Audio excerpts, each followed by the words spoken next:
सुना CSR net के अंदर लाइफ साइंस के अंदर शिफ्ट फर्स्ट के अंदर जुलाई 2024 के अंदर आया। Every elements in the central column of the matrix has a simple arithmetical relationship with the pair on the left and right in the correspondence row. 17 12 1 19 23 23 21 x 18 20 24 17 3 32 36 35 28 2 19 और 24 ये दिया हुआ है।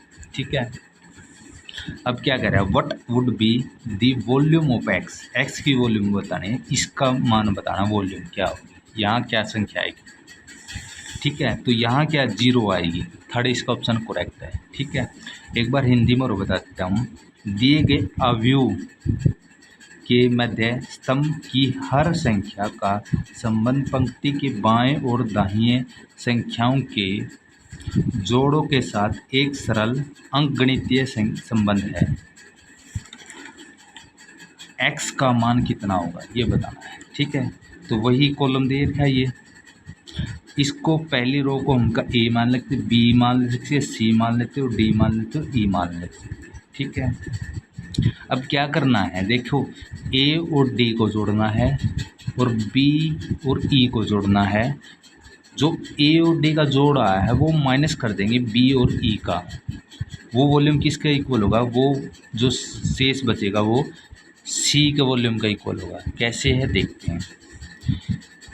a और d को जोड़ा 17 और 19, 17 और 19 36 है क्या टोटल। अब b और e को जोड़ेंगे, b के 12 है और e का 23 है, तो टोटल करेंगे तो 35 आ गया। अब 8d का 36 था, ये था, उसमें से माइनस कर देंगे, b और e का 35 को माइनस कर देंगे, तो बच गया कितना 1। तो c का वॉल्यूम क्या है, देखो यहाँ 1 है।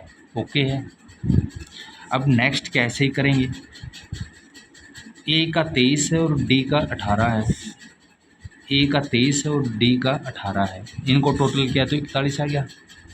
ठीक है, अब b और e को जोड़ेंगे, b का देखो यहाँ 21 है और यहाँ e का 20 है, तो टोटल करेंगे तो b और e को करेंगे तो 41 है। ठीक है, अब a और d का टोटल में से माइनस का b और e का टोटल घटा देंगे तो कितना बचेगा 0। 41 में से 41 का 0, क्योंकि यहाँ भी 41 है और यहाँ भी 41 है, तो कितना बढ़ गया 0। c की वॉल्यूम क्या है 0 आएगी। तो देखो यहाँ क्या है, इसका मतलब क्या, x की वॉल्यूम क्या है 0 है। ठीक है, यहाँ 0 आएगी।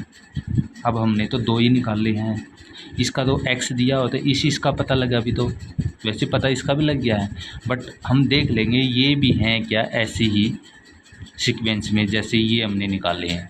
ठीक है, अब नेक्स्ट थर्ड देखो, थर्ड के अंदर क्या है, थर्ड ये है a और d का जोड़ करेंगे 56 आएगा। देखो a के अंदर क्या है 24 है और d के अंदर क्या 32 है, तो ये देखो 24 और 32 कितना 56 आ गया टोटल a और d को, और b और e को 17 और 36 है तो 53 आ जाएगा। देखो क्या यही है संख्या, b क्या 17 है और e का 36 है, तो इनको टोटल करेंगे कितना होगा 17 और 36 कितना होगा 53 होगा। ठीक है, अब टोटल a और d का टोटल 56 में से माइनस के टोटल b और e का 53 घटा देंगे तो माइनस प्लस के 3 आ जाएगा। 56 में से 53 गए, 3 बच गया, तो c का वॉल्यूम यहाँ 3 है। देखो यहाँ 3 है क्या, c का वॉल्यूम क्या 3 है, इसका मतलब ये करेक्ट है। ठीक है, सीक्वेंस अभी तक।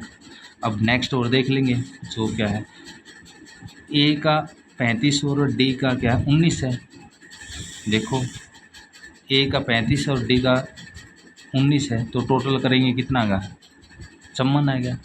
ठीक है, नेक्स्ट क्या है a b और e को जोड़ेंगे। अब b और देखो b का 28 है और e कितना है 24 है, तो इनको दोनों को जोड़ेंगे कितना 28 और 24 कितना 52 होता है, टोटल आ गया। अब टोटल a और d का कितना था संबंध था, माइनस में क्या करेंगे b और e का टोटल कितना था 52 था, तो 52 था माइनस के गए तो कितना संबंध से 52 के 2, तो c का वॉल्यूम यहाँ 2 आएगा। देखो यहाँ 2 है क्या 2 है। देखो पहले लास्ट का फोर्थ रो में सी का मान 2 है और थर्ड में सी का मान 3 है और 2 में सी का मान 0 है और फर्स्ट में सी का मान 1 है। देखो फर्स्ट का 1 है, सेकंड का 0 आएगा, ठीक है, और थर्ड में थर्ड ही है, 3 ही है और फोर्थ में 2 है। हमने निकाल दिया ना। देखो 2 3 0 और 1, तो इसका मतलब क्या होगा, सेकंड रो में क्या 0 है, तो इसका मतलब क्या 0 आएगा, ठीक है। तो x की वॉल्यूम यहाँ 0 आएगी। तो 0 है क्या, देखो 0 है, आंसर थर्ड, इसका आंसर करेक्ट आएगा थर्ड, ठीक है।